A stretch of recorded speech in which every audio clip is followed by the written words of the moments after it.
The saddest thing about growing old isn't getting weaker. It's realizing people no longer see you. The crystal chandeliers scattered warm light across the grand ballroom of the Lakeshore Regency Hotel in downtown Chicago. Soft piano music drifted through the air while servers moved between round tables dressed in white linen and fresh roses. Everywhere Claire Bennett looked, people were smiling, laughing, and reaching for opportunities. Executives in tailored suits exchanged business cards. Investors posed for photographs. Reporters waited near the stage where the evening's keynote speaker would soon appear. It was the annual Callaway Industries Legacy Gala, one of the most prestigious corporate events in the Midwest. For Claire, it was just another shift. She balanced a silver tray filled with sparkling water glasses and carefully navigated through clusters of guests. The black uniform she wore was neatly pressed, but her shoes had begun to wear thin after months of double shifts. She had noticed the loose sole earlier that morning while helping her 8-year-old son Noah get ready for school. The extra hours mattered. Every dollar mattered. Rent was due next week. Noah needed new sneakers. And the heating bill had arrived 2 days ago with numbers that made her stomach tighten. Still, Claire carried herself with quiet dignity. She smiled when guests thanked her. She listened when elderly attendees asked for directions. She treated every person in the room the same way she hoped someone would treat her father if he were still alive. Across the ballroom, a sudden burst of applause erupted near the entrance. Claire turned her head. Ethan Callaway had arrived. Conversations immediately shifted toward him like flowers turning toward sunlight. The 39-year-old CEO moved through the crowd with practiced confidence. Photographers called his name.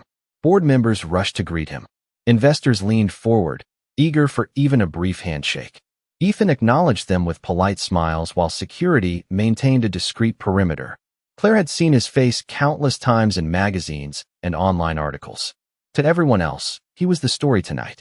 Yet as she continued serving drinks, something else caught her attention. Near the far wall of the ballroom, partially hidden behind a decorative arrangement of white orchids, an elderly man sat alone. At first, Claire assumed he was waiting for someone. But several minutes passed. Then 10. Guests walked by his table without stopping. Some glanced toward him before looking away. Others never noticed him at all. The contrast felt strange. Hundreds of people filled the room, yet somehow the man seemed completely isolated. Claire watched as he adjusted himself carefully in his chair. His silver hair was neatly combed. His dark tuxedo looked expensive but slightly old-fashioned. A wooden cane rested beside him. He appeared distinguished, yet forgotten. Another wave of applause pulled attention back toward Ethan Callaway. More guests surrounded the CEO. The elderly man remained alone. Claire continued working, but she found herself looking back toward the corner every few minutes. Something about the scene bothered her. Perhaps it was because it reminded her of her grandfather during his final years. After retirement, people who once called daily had slowly disappeared. Invitations became less frequent. Visits became shorter. The loneliness had never left his eyes. Claire still remembered it. A waiter carrying a tray of champagne nearly bumped into a passing guest. Laughter followed. Across the room, cameras flashed around Ethan Callaway. Nobody seemed to notice that the elderly gentleman had just dropped something beside his chair. A small object rolled across the carpet. Claire narrowed her eyes. It was the rubber tip from the bottom of his cane. The man leaned forward carefully, attempting to reach it. His fingers stretched toward the floor. Nobody stopped. Nobody offered help. People continued talking, drinking, networking, and smiling beneath the golden lights. For a moment, Claire simply stood there watching. Then a strange feeling settled in her chest. Not anger, not pity, something quieter. The simple belief that no one should have to struggle alone in a room filled with people. She adjusted her grip on the tray and glanced once more toward the elderly man. At that exact moment, he looked up. Their eyes met across the crowded ballroom. And for the first time all evening, someone truly saw him. The noise of the ballroom seemed to fade for a moment as Claire looked into the elderly man's eyes. There was no desperation there, no plea for attention. What she saw instead was something far more unsettling. Acceptance. The quiet acceptance of someone who had grown used to being overlooked. Claire shifted the tray to her left hand and walked across the room. Guests brushed past her without noticing. Conversations about acquisitions, stock prices, and expansion plans filled the air. Laughter rose and fell beneath the glow of crystal chandeliers. Yet the farther she moved from the center of the ballroom, the quieter everything felt. By the time she reached the corner table, the elderly gentleman had managed to retrieve neither the rubber cane tip nor his composure. He sat upright again, pretending nothing had happened. Claire knelt beside the chair and picked up the small black piece from the carpet. "I think this belongs to you, sir," she said gently. The man blinked in surprise. For a second, he looked almost confused that someone had stopped. Then a warm smile appeared. "Thank you," he said. His voice carried the roughness of age, but also the confidence of someone who had once commanded rooms much larger than this one. Claire handed him the cane tip. "Would you like me to help put it back on?" The gentleman chuckled softly. "You may have better eyesight than I do tonight." Claire smiled and carefully secured the piece onto the end of the cane. The simple task took less than 30 seconds. When she finished, the man examined it with satisfaction. "Perfect. Glad I could help." Claire started to stand, but his next words stopped her. Most people would have walked right by. She glanced toward the crowd. "Most people are busy tonight." "Busy?" he repeated with a faint smile. That is one way to describe it. For a moment, neither spoke. Then Claire noticed an untouched glass of water sitting on the table beside him. The ice had nearly melted. "Can I bring you a fresh drink?" she asked. "Only if you promise not to call it part of your job." The answer caught her off guard. "Excuse me. You helped because you wanted to, not because someone told you to." His blue eyes studied her carefully. "That is becoming rare." Claire felt herself smile despite the long shift and the exhaustion in her legs. "My father used to say that kindness costs less than regret." The elderly man's expression softened. "A wise man. He was." She hesitated. "He passed away a few years ago." The gentleman nodded slowly. "I am sorry to hear that." Before Claire could respond, two executives passed nearby. Both wore expensive tuxedos and conference badges. One of them glanced briefly toward the table. For an instant, Claire thought they might stop to greet the older man. Instead, they continued walking without a word. The elderly gentleman followed them with his eyes until they disappeared into the crowd. Then he looked back at his hands. Claire noticed something then. The loneliness she had sensed earlier had not been her imagination. It was real. "Are you here with family tonight?" she asked. A small smile appeared. "Technically, yes." Technically. The word lingered oddly in the air. Before Claire could ask another question, a burst of applause erupted near the stage. Ethan Callaway had begun greeting major investors. Several guests immediately abandoned their tables and hurried toward him. The movement created a wave across the ballroom. Everyone seemed eager to be closer to the most important person in the room. Everyone except the elderly man sitting quietly before her. He watched the scene unfold with an expression Claire could not quite read. Pride, perhaps, or disappointment. Maybe both. "Looks like the guest of honor arrived," Claire said. The gentleman followed her gaze toward Ethan. His smile deepened, but there was something wistful behind it. "Yes," he replied softly. He certainly did. Claire noticed that his fingers had tightened slightly around the handle of the cane. Then she noticed something else. Beside his dinner plate sat a folded program. The cover displayed a large photograph of Ethan Callaway. Beneath it was the title of the evening's event. But farther down the page, printed in smaller letters, another name appeared. Claire could only glimpse part of it from where she stood. "Robert." Before she could read the rest, a voice crackled through the ballroom speakers. "Ladies and gentlemen, in approximately 1 hour, we will welcome a very special speaker whose vision helped build everything we celebrate tonight." The elderly man lowered his eyes toward the program and exhaled quietly. Claire looked back at him, and for reasons she could not explain, she suddenly had the feeling that the speech was somehow connected to him. Claire should have returned to work immediately. The ballroom was growing busier by the minute, and her supervisor would not appreciate employees lingering at guest tables. Yet something about the elderly gentleman made it difficult to walk away. Perhaps it was the way he listened when she spoke. Most people at events like this listened only long enough to respond. He listened as though every word mattered. The piano music shifted into a softer melody as guests settled back into conversations. Waiters moved between tables carrying plates of filet mignon and roasted vegetables. Glasses clinked. Laughter echoed beneath the chandeliers. The evening looked perfect from a distance. Up close, Claire was beginning to notice cracks beneath the polished surface. She glanced toward the program again. The name Robert remained partially visible beneath the fold. Before she could satisfy her curiosity, the gentleman gently closed the booklet. "You have been wondering who I am," he said. Claire felt her cheeks warm slightly. "I was trying not to be rude." He laughed quietly. "That answer tells me more about you than any introduction could." His smile faded into something thoughtful. "Tell me, Claire, do you enjoy working events like this?" She hesitated. "Sometimes." "That means no." Another laugh escaped him. "Do not worry. I spent 40 years sitting across conference tables. I became very good at hearing the truth people tried to hide." Claire smiled despite herself. "The truth is that I enjoy meeting people. I just wish life was a little less expensive." That is an honest answer. She glanced down at her uniform. "I work here 3 nights a week. During the day I work at a community center. And the rest of your time?" "My son."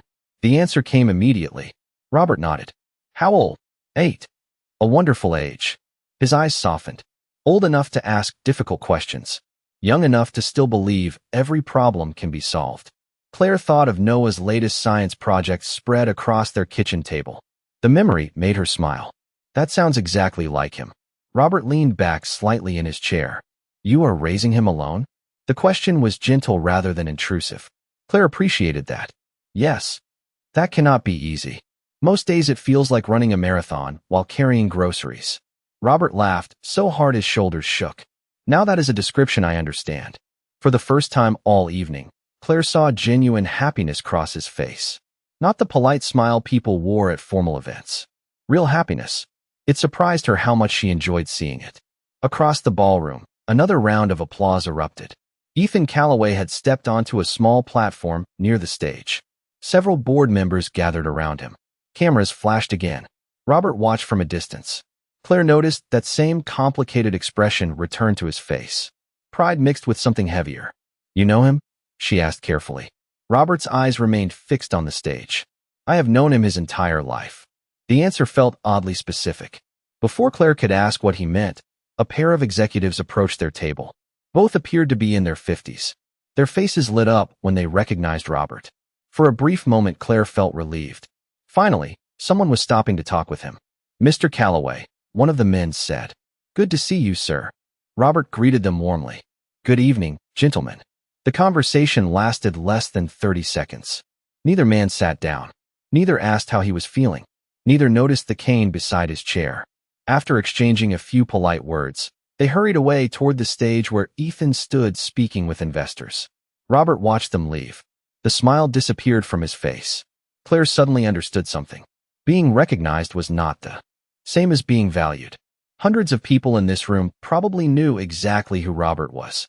Yet almost none of them had chosen to spend more than a few seconds with him. The realization made her chest tighten. Before she could think of something to say, the ballroom speakers crackled again.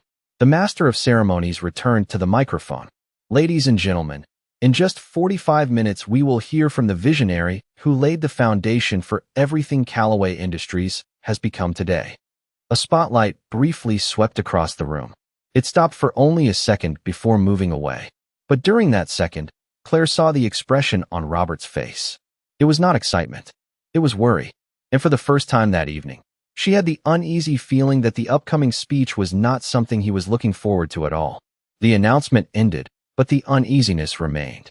Claire watched Robert carefully as guests around them returned to their conversations. He kept his eyes on the stage for several seconds before looking down at his hands.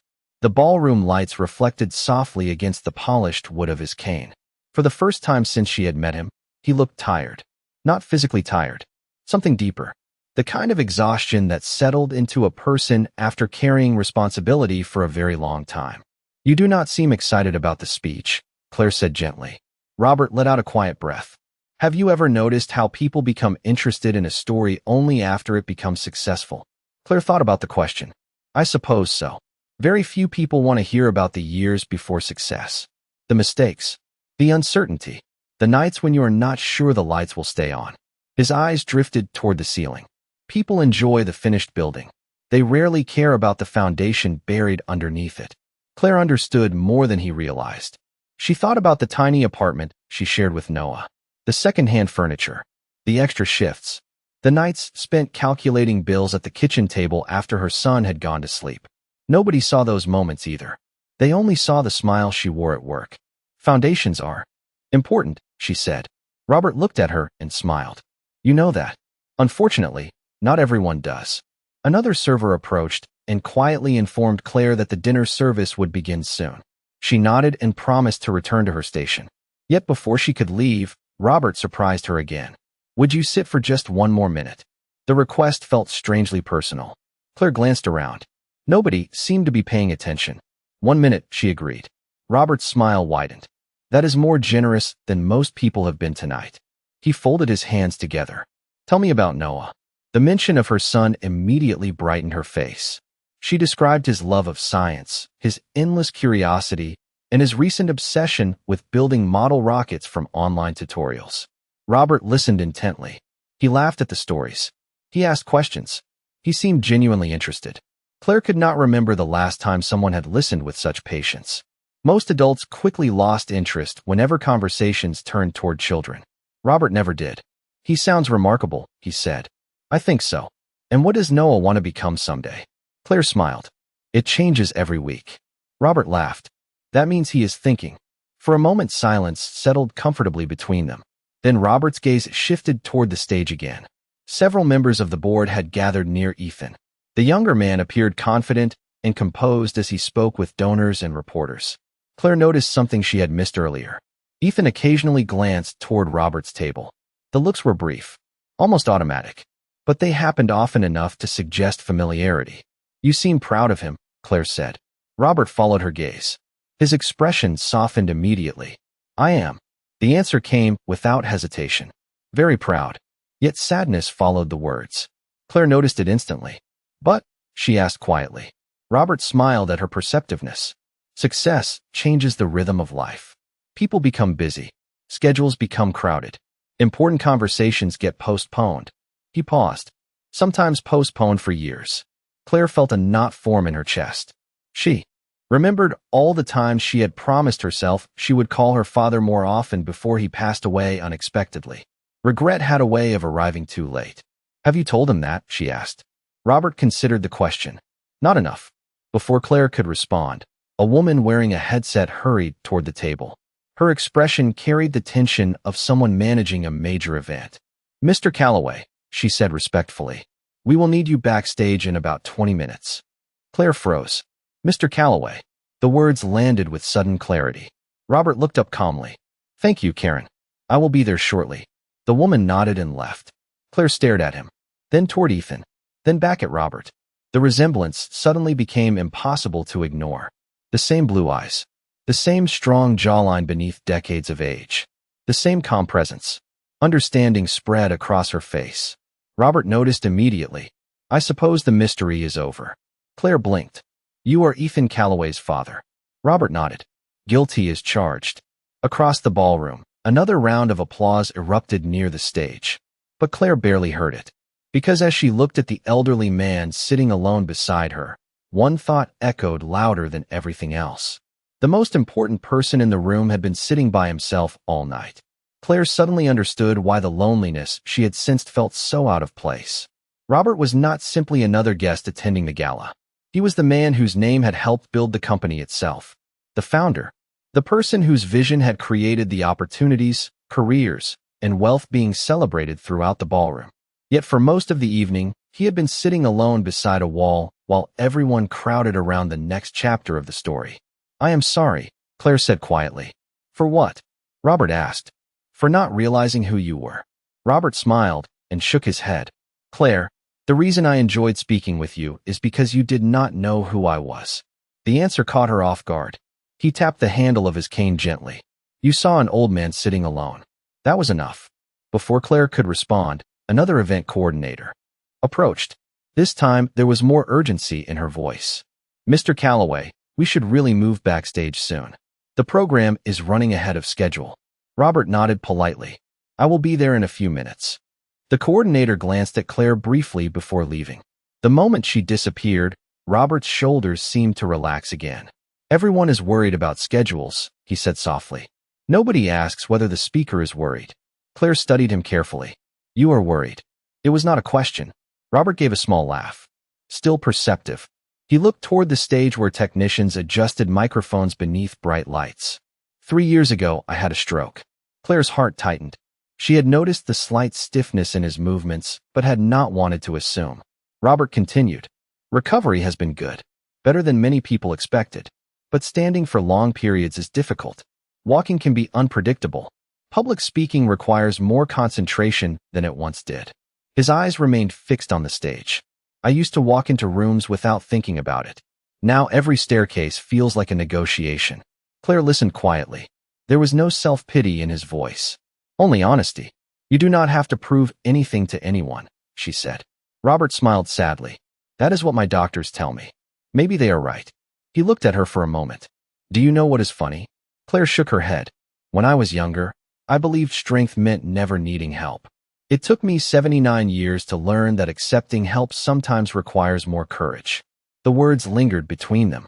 Across the ballroom, dinner service had ended. Guests began returning to their seats as anticipation for the keynote portion of the evening grew. The lights gradually dimmed. Conversations softened. The atmosphere shifted from celebration to ceremony. Claire noticed several executives moving toward reserved tables near the stage. Ethan remained surrounded by board members and investors. Despite the crowd around him, Claire thought she caught a glimpse of concern in his expression as he searched the room. His eyes eventually found Robert. Relief flickered across his face. Then another guest immediately pulled him into conversation. The moment vanished. Robert followed her gaze. He means well, he said quietly. Claire sensed there was much more behind those 3 words. Before she could ask, the master of ceremonies stepped onto the stage. The microphone came alive with a gentle hum. Ladies and gentlemen, thank you for joining us tonight. Applause filled the ballroom. In just a few moments, we will hear from a man whose leadership shaped the foundation of Callaway Industries. More applause followed. Guests straightened in their chairs. Phones appeared. Cameras were raised. Robert's fingers tightened around his cane. Claire noticed immediately. The confidence he had displayed during their conversation seemed to fade beneath the growing attention. For the first time all evening, he looked uncertain. The master of ceremonies continued speaking while spotlights slowly swept across the audience. Robert carefully placed both hands on the arms of his chair. He took a slow breath and prepared to stand. Claire watched as he shifted forward. The movement looked more difficult than he wanted anyone to know. The cane slipped slightly against the carpet. Robert paused, then tried again. Around them, nobody seemed to notice. Hundreds of eyes remained focused on the stage. Hundreds of people waited for the founder to appear. Yet almost no one was looking at the man himself. Claire felt her chest tighten. Because in that moment, she realized something important. The speech everyone was waiting for might never happen unless someone first helped Robert get to his feet. The applause continued as the master of ceremonies praised the achievements of the company's founder. Names of awards, milestones, and record-breaking years echoed through the ballroom. Guests nodded approvingly. Investors smiled. Phones remained raised, ready to capture the moment. Yet the man responsible for all those accomplishments was still struggling to rise from his chair. Robert pressed both palms against the armrests and leaned forward again. The effort showed this time. His shoulders tightened. The cane shifted slightly. For a brief second he managed to lift himself halfway up before his balance wavered. He immediately sat back down. Nobody nearby reacted. Most guests were facing the stage. Others were busy watching Ethan. The distance between celebration and reality suddenly felt enormous. Claire did not think. She simply moved. Setting her serving tray onto a nearby table, she crossed the few feet separating them. "Mr. Callaway," she said softly. Robert looked up. Embarrassment flickered across his face. Not because he needed help, because he knew someone had seen him struggling. Claire recognized the expression immediately. Her father had worn the same look during the final months of his illness whenever she offered assistance carrying groceries or climbing steps. Pride often survived long after strength faded. "May I help you?" she asked quietly. Robert hesitated. For a moment his eyes drifted toward the stage, then toward the hundreds of guests waiting for him. Finally he looked back at Claire. The hesitation disappeared. "Yes," he said. "I think I would appreciate that." Claire smiled. Not a sympathetic smile. Not a pitying smile. Just a normal one. The kind that said there was nothing unusual about accepting a helping hand. She positioned herself beside him. "Take your time." Robert let out a slow breath. "You keep saying exactly what I need to hear." Claire gently offered her arm. That is because everybody else seems busy talking. A small laugh escaped him. Together they rose. This time Robert stood successfully. The movement was slow, but steady. Claire remained beside him without rushing, without drawing attention, without making him feel fragile. They stood quietly for a few seconds while he found his balance. The ballroom lights shimmered against the polished floor. Music faded as the master of ceremonies reached the end of his introduction. Ladies and gentlemen, the voice boomed through the speakers. Please welcome the visionary founder of Callaway Industries, Mr. Robert Callaway. The room erupted into applause. Heads turned toward the designated entrance near the stage. Cameras shifted. Spotlights moved. Nobody expected the founder to be standing at the far side of the ballroom beside a server. Robert tightened his grip on the cane. Claire noticed a trace of nervousness return. Then she leaned slightly closer and spoke softly enough that only he could hear. Take your time, sir. They are waiting for your story. Robert froze. For a brief second, emotion filled his eyes. The words seemed to reach somewhere deep inside him. He swallowed hard and nodded. Then something remarkable happened. The uncertainty that had shadowed him all evening began to disappear. Not completely, but enough. Together they started walking toward the stage. The journey covered less than 50 feet, yet it felt much longer. Guests gradually noticed them. Conversations stopped. A few people exchanged confused glances. Some recognized Robert immediately. Others appeared surprised to see the founder approaching from the audience rather than backstage. Claire ignored all of it. Her attention remained on matching Robert's pace. One careful step at a time. Halfway across the ballroom, Ethan finally saw them. His conversation stopped mid-sentence. His eyes locked onto his father, then onto Claire. Concern flashed across his face, followed by confusion, then something else. Gratitude. It happened so quickly that Claire almost missed it. Ethan started moving through the crowd. Several executives followed, but by then Robert was already nearing the stage. The applause gradually softened as guests sensed something different unfolding before them. This was no longer a routine introduction. It had become something personal, something real. When they reached the first step leading to the platform, Robert paused. Claire immediately noticed. The staircase was not large, only 3 steps. Yet after a stroke, 3 steps could feel like a mountain. Before anyone else could react, Ethan arrived. Father and son looked at each other. For a moment, neither spoke. Then Ethan quietly extended his hand. Robert stared at it. The ballroom seemed to hold its breath. Slowly, a smile appeared on the older man's face. He accepted the offered hand. Standing between them, Claire suddenly realized she was witnessing something much bigger than a speech. Because for the first time all evening, the founder was no longer invisible. And neither Ethan nor anyone else in the room could ignore what had just happened. The ballroom remained silent as Robert and Ethan stood together at the bottom of the staircase. It was a simple moment. A son offering his hand. A father accepting it. Yet somehow it carried more weight than any speech that had been delivered that evening. Ethan helped his father climb the 3 steps slowly. No cameras flashed. No reporters called out questions. For once, nobody seemed interested in capturing a headline. They were watching something far more human. When Robert reached the stage, applause began again. This time it sounded different. Softer at first. More sincere. Claire remained near the side of the platform, preparing to quietly return to work. She never expected anyone to notice her. That had never been the reason she helped. But before she could take a step away, Robert turned toward the microphone. Please wait. The words echoed through the ballroom. Claire stopped. Hundreds of eyes shifted in her direction. Instantly, she felt uncomfortable. She was a server. She belonged in the background, not beneath spotlights. Robert approached the microphone slowly. The room grew still. I spent most of my life speaking in front of people, he began. His voice was steady, though slightly softer than it might have been years earlier. Investors, employees, customers, journalists, politicians. A faint smile crossed his face.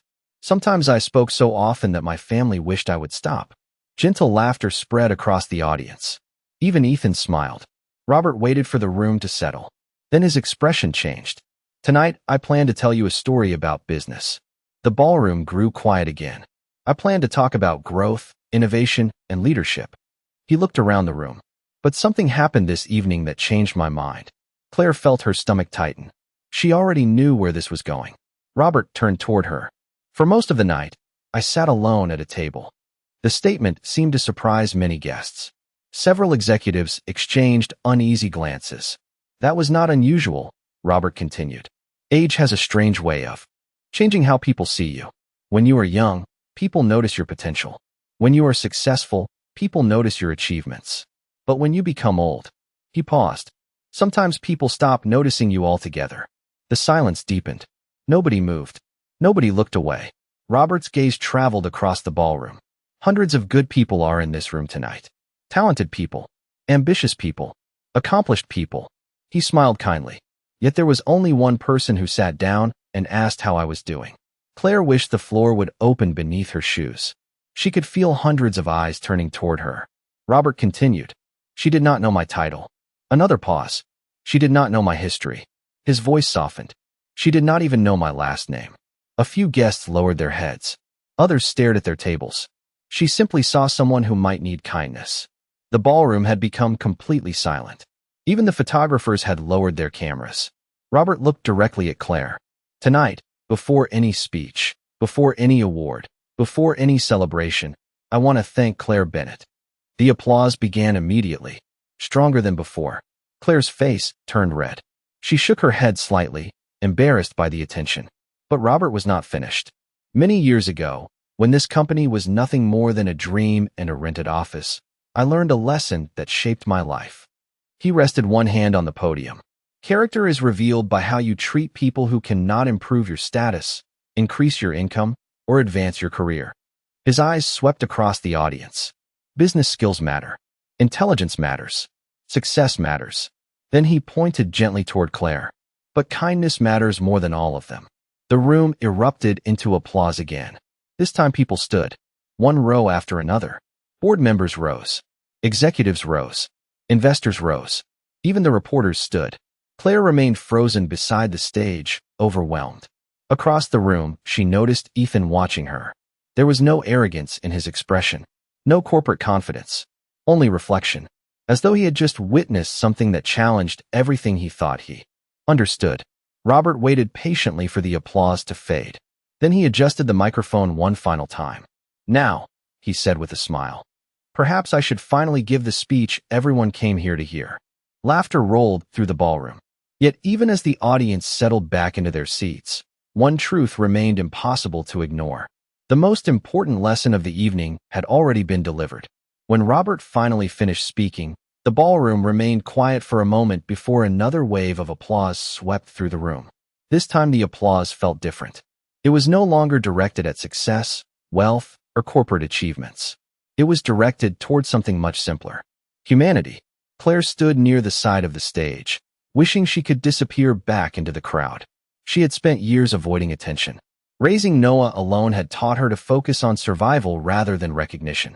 Yet tonight, strangers smiled at her as they passed. Several guests nodded respectfully. A few even stopped to shake her hand. None of it felt real. As the evening continued, Robert remained on stage for photographs and conversations. But unlike earlier, he was no longer alone. People gathered around him. Executives who had barely acknowledged him before suddenly wanted to hear his stories. Investors asked questions. Former employees shared memories. Claire noticed the irony immediately. The same room that had ignored him now seemed desperate for his attention. Robert noticed it too. Several times his eyes drifted toward Claire, and each time he responded with the same knowing smile. Nearly an hour later, as guests began moving toward the dessert reception, Claire quietly returned to her duties. She collected empty glasses, cleared tables, and tried to blend back into the background. It almost worked. Almost. Ms. Bennett. The voice came from behind her. Claire turned and nearly dropped the stack of plates in her hands. Ethan Calloway stood only a few feet away. Up close, he looked less like the polished executive featured on magazine covers and more like a man carrying the weight of many responsibilities. Mr. Calloway, she replied.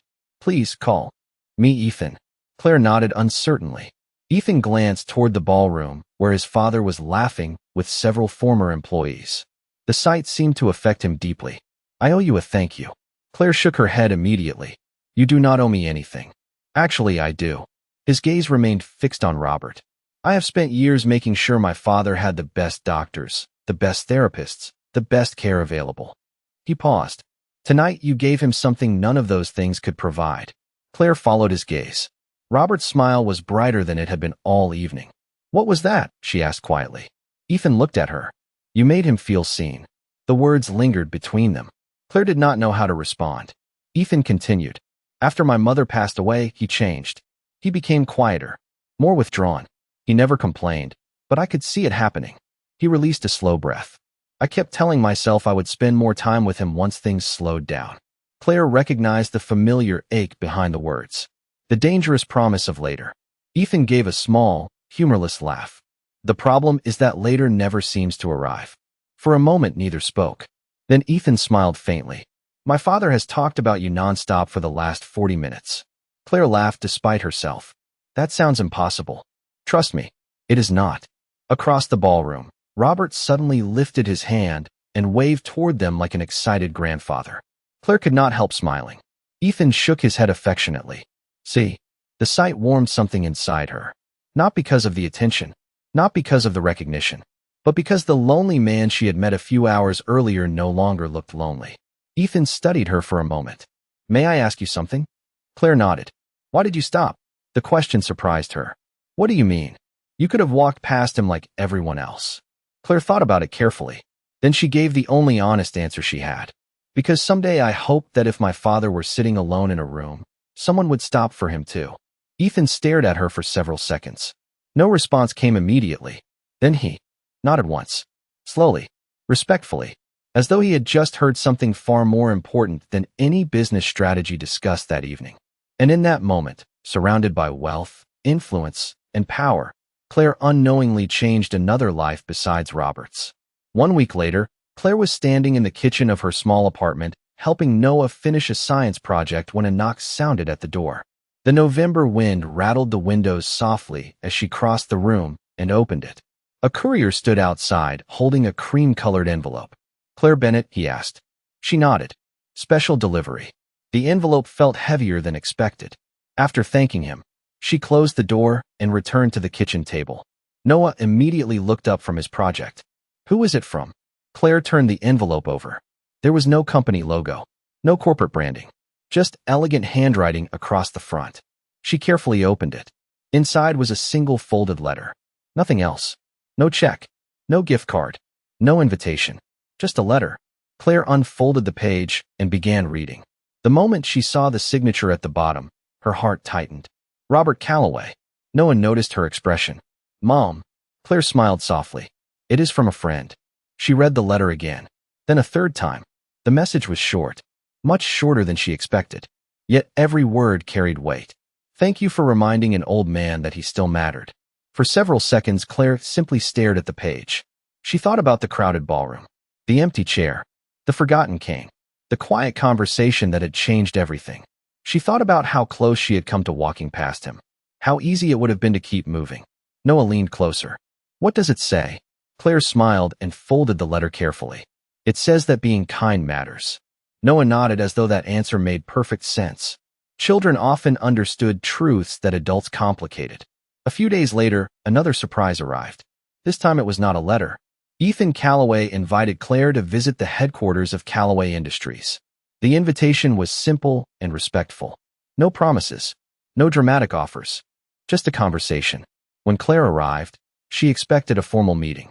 Instead, she found Ethan and Robert waiting together in a conference room overlooking the Chicago skyline.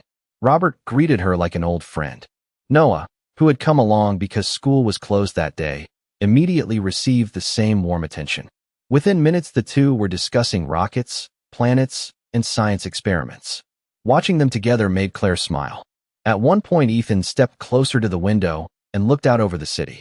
My father has spent years teaching me about business, he said quietly. But I think you taught both of us something more important. Claire shook her head. I only helped someone stand up. Ethan smiled. That is what makes it matter. Several months passed. Life did not suddenly become perfect. Bill still arrived. Noah still forgot where he left his backpack. Claire still worked hard. But one thing changed. She no longer doubted the value of small acts of kindness. Because she had seen what one moment of compassion could do. Not only for Robert, not only for Ethan, but for herself. On a spring afternoon nearly a year later, Claire found herself walking through a city park with Noah. Children played near the fountain while families filled the walking paths. Her phone buzzed with a message. It was a photograph from Robert. He was smiling beside a newly planted tree outside Callaway Industries headquarters. A plaque beneath it contained a simple inscription. Character is revealed by how you treat people who can do nothing for you. Claire looked at the picture and smiled. Then she slipped the phone back into her pocket and watched Noah race toward the playground. The world often celebrated power, money, and success. But the moments people remembered most were usually much smaller. A conversation, a helping hand, a few kind words spoken at exactly the right time. Robert had built a billion-dollar company. Ethan had expanded it into an empire. Yet neither achievement became the lesson that stayed with Claire. The lesson was simpler than that. Every person wants to be seen. Every person wants to matter. And sometimes the smallest act of kindness can remind someone that they do.